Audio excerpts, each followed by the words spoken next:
But last topic in NFL is about Colin Kaepernick still not having a team. And, do you think he needs a team, or do you think that, it's right for him to basically still be searching? Um, I don't know. I think I, me personally, from what I've seen, from what I saw of him last year, I don't think he's talented enough. I don't like everyone's talking about how he's got the skill, he's got the talent, and every NFL team just is blackballing him because he speaks out about it. Which one I don't think is true because there's like the Browns. The Browns have never had an issue with signing a player that breaks laws, that does different things, that the Browns, the Cowboys, different teams have never had issues with that, with signing players that speak out against public related issues, that speak out in the public. They have never had an issue with signing those players. And so I just think that he's just not good enough. He doesn't fit into any offense in the league. He's a college player. That's what he is. And so he played well under a college system. When the Niners played with Harbaugh as their head coach, he made players better than they were. Harbaugh's a dominant coach. He's a great coach. And so he made Kaepernick better. And so as you noticed, when they hired Kelly, he got worse. And he just wasn't good enough to start on a terrible team. And yes, he had decent stats at the end of the season last year, but he really didn't play that well. I mean, they weren't playing that good of teams either. And so I just don't think he's good enough, and I don't think he fits into any offensive system in the league. He's just not an NFL player. He is a college player. And I think, this is the one thing that I don't necessarily agree, is I feel like he should have a team, but he should be a backup. Mm-hmm. I don't know 100% if he's a starter.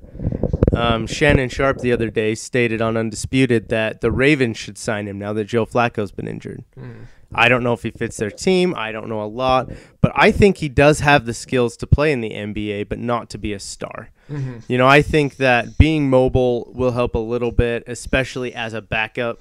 Mm-hmm. He goes in a little bit either just to, throw the Wildcat in once in a while. Yeah. He would be, like you said, he's a college player. But at the same time, I do think that he's better than probably, a third of the backups that are in the league. So him not having a team, I think, does boil a lot down to the protest rather than anything else, because I think he should be a backup. I think that some teams should take a chance on him as a backup, but nobody is for whatever reason. Yeah.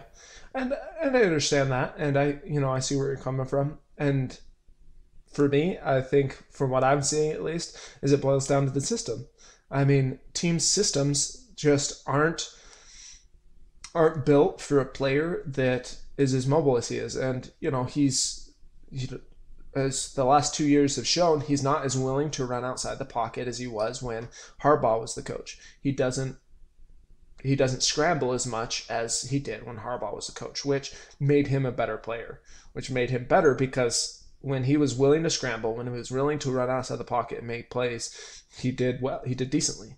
But when he's not willing to do that, which the last 2 years has shown that he's not willing to, he can't pass from the pocket. He's not accurate enough. He can't hit his targets. And so I just don't think that any offensive system fits for him. And yeah, he's probably talented enough to get a backup spot. But if I was a coach, I would look for players that fit my system in the NFL, because really, how different is the talent? He's not that much better than that third that aren't as good as him. He's not that much better. And so for me, I'd look for players that fit my system, and he just doesn't fit. If I were any team in the league looking for a backup quarterback or maybe to push my quarterbacks, I would consider Seattle and Carolina. Because you look at the two quarterbacks who are fairly mobile in the league, and Cam Newton and Russell Wilson have shown that they're both mobile. Whether or not they're 100% mobile is different, but even to bring in Kaep just to push them, to say, hey, this guy might fit our system, you've got to play better. Yeah. They would be two teams that I would maybe consider taking a look at him, probably more than others, if system is the biggest issue. Yeah. And it proved, and I mean, Seattle was probably the closest team to signing him this year, and Seattle proved that they don't want him. And I'm not really sure what the reasoning was behind it. And, you know, Carroll's always been a coach that is willing to bring on players like that, that wants that competition in training camp, that wants the people fighting for spots. And so I guess their thought behind it, I'm not really sure why. It doesn't really make sense. If any team was to sign him, I think Seattle would probably be the top choice because, I mean, I don't know much about Carolina, but from what I've seen, they already have a backup quarterback who's not great, but who's on contract for a while. So, that money boils down to it again, but it's hard to say because we don't really know what they're thinking and what the ownership and the front offices are going through and thinking about when trying to sign a player like that. But we can only speculate from what we're seeing, and from what I'm seeing, I just don't think he's good enough.